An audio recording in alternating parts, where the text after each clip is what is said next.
মনে নাই হরি বল কতটা অধ্যায় আছে তাও জানি না।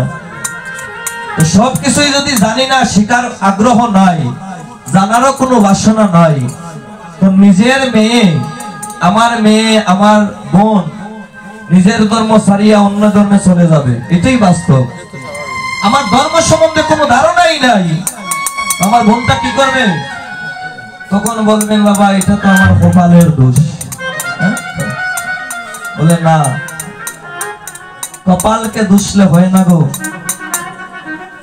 প্রাতিষ্ঠানিক শিক্ষার পাশাপাশি সন্তানকে ধর্ম শিক্ষা দিতে হবে। ধর্ম সম্বন্ধে যদি সন্তান না জানে, এক ধর্ম থেকে আরেক ধর্মে চলে যাবে। হরিবল।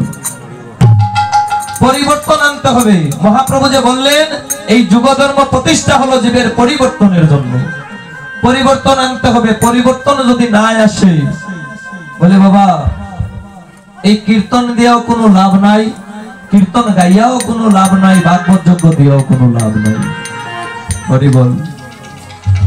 পরিবর্তন আনতে হবে। গীতা শিক্ষা দান করতে হবে। ছেলে মেয়েকে ডাক্তার, মাস্টার, ইঞ্জিনিয়ার বানালাম, ধর্ম সম্বন্ধে কিছুই জানে না। তবে ডাক্তার হইয়া যদি ধর্ম জ্ঞান তার মধ্যে না থাকে, মা বাবা জায়গা সম্পত্তি বিক্রি করিয়া ডাক্তার বানাইল, দেখবেন বউ লইয়া চলে গেল ঢাকা শহরে। হরিবল। একটা বার ফোন দিয়ে জিজ্ঞেস করবে না যে মা তুমি কেমন আছো, বাবা তুমি কেমন আছো। এইটাই হলো বাস্তবতা।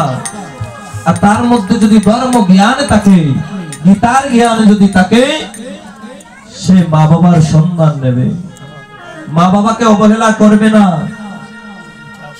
এই জগতে মাতা গুরু, পিতা গুরু, গুরু জ্যেষ্ঠ ভাই, তার চাইতে অধিক গুরু আমরা ভজনেতে পাই। মাতা পিতার সেবা না করিয়া বৃন্দাবন থেকে গুরুদেব আনিয়া চরণ ধোয়াইয়া জল সেবা করিলেন বলে কাজ হইত না। সর্বাগ্রে মাতা পিতার সেবা করতে হবে।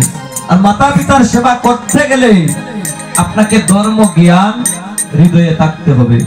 আপনার সন্তানকে আপনি দেবেন, আমার সন্তানকে আমি দেব। এখন গ্রামে গঞ্জে, হাট বাজারে সব জায়গায় গীতা স্কুল আছে।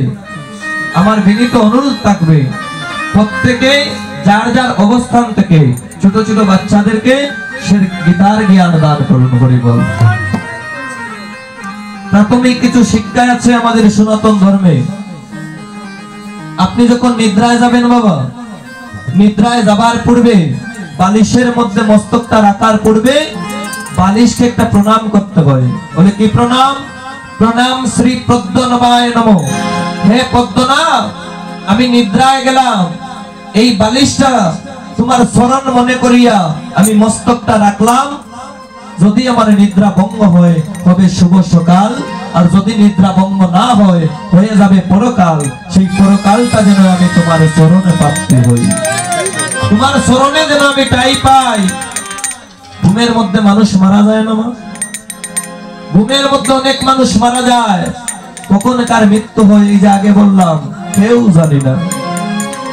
আপনার সন্তান যদি আপনার পাশে থাকে, সে জিজ্ঞেস করবে যে বাবা এটা তুমি কি করলে, বা মা এটা তুমি কি করলে। বাবা রে, কখন কার মরণ হয় আমরা কেউ জানি না। নিদ্রায় যাবার বেলা সারাদিন তো সময় নাই, একটা বার পদ্মনাভকে স্মরণ করলাম।